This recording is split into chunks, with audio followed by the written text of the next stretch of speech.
We all communicate like all day, every day. But how often do we actually stop and think about how it works? It can definitely feel like an art, right?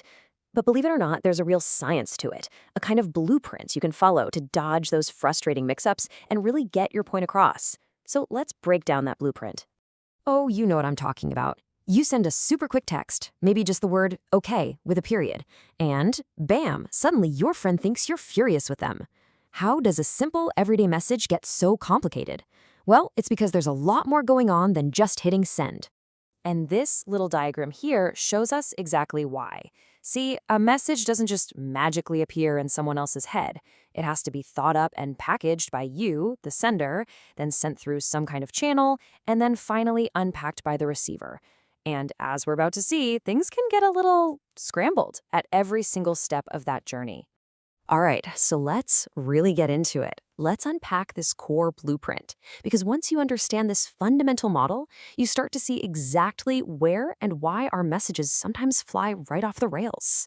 Okay, so step one, it all starts with the sender. That's you and whatever idea you have. But you can't just, telepathically beam that thought into someone's brain. You have to encode it. And that just means choosing the right words, the right tone of voice, maybe even the perfect emoji to capture what you're trying to say. This first step is absolutely crucial. Next up, you have to pick your channel.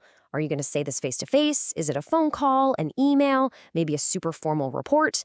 The channel isn't just a delivery truck for your message. The channel you choose can totally change how your message lands. And now we've arrived at the destination. The receiver gets your message, and it's their job to decode it, to turn all your words and symbols back into an actual thought. But here's the kicker. They're decoding it through the filter of their own experiences, their current mood, their relationship with you. And this right here is how a simple, okay, can turn into, oh, they are so mad at me.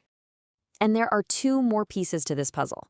First, there's noise. Now, this isn't just like a loud truck driving by. Noise can be a bad Zoom connection or using a bunch of confusing corporate jargon, or even just the fact that the receiver is distracted. And then you have feedback. Feedback. This is the all-important check-in loop.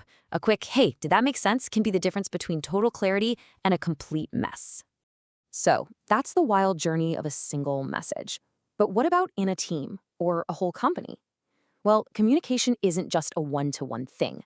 Messages flow through really specific patterns and networks, creating this much bigger, more complex system. Let's take a look. So in most organizations, you have a ton of information flowing vertically, up and down the ladder, so to speak. Downward communication, that's when managers assign tasks or explain goals. Upward communication is the complete opposite. It's all the feedback, the progress reports, and the new ideas flowing from the team back up to leadership. You really need both for an organization to work well. Now, when you zoom in on small teams, things get really interesting. It turns out communication isn't random at all. It tends to fall into these predictable patterns or networks. You've got the rigid chain, the centralized wheel, and the super collaborative all-channel network. And trust me, the structure you're in has huge consequences.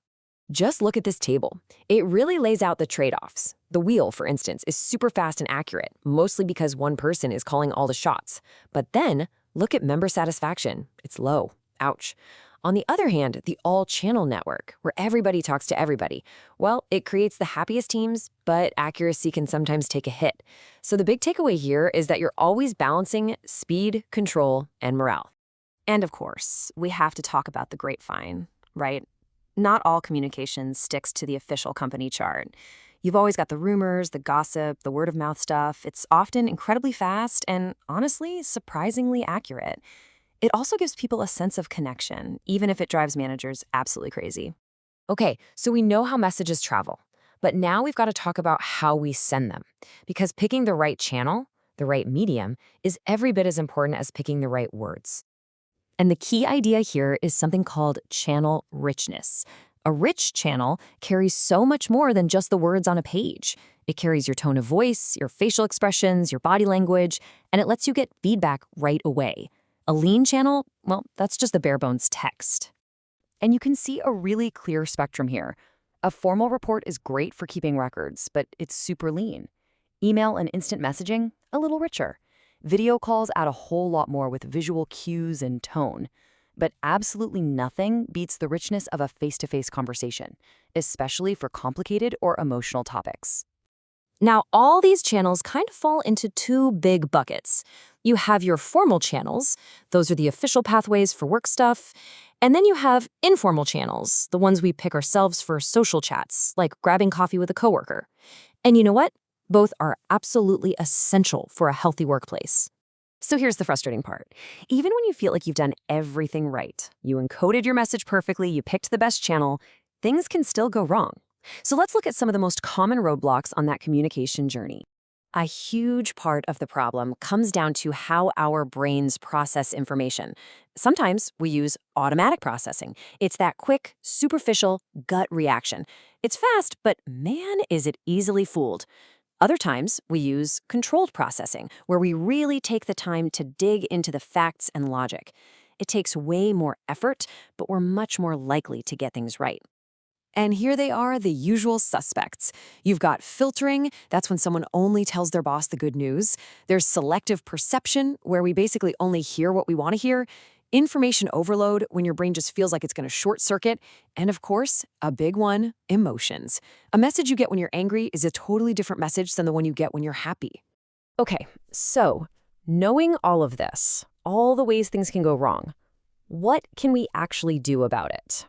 Let's put together a personal playbook to help us all navigate this tricky world and become way more effective communicators. Here it is, your communication playbook. First up, match your channel to your message. Don't try to have a deep, emotional conversation over a text message. Second, always, always, always seek feedback to make sure you are actually understood. Third, just remember that written messages are so easy to misread because they have no tone. Fourth, know your audience and adjust your style. And finally, be super mindful that cultural differences can change all the rules. So, thinking about everything we've just covered, from encoding and decoding to channel richness and all those sneaky barriers, I'll leave you with this question.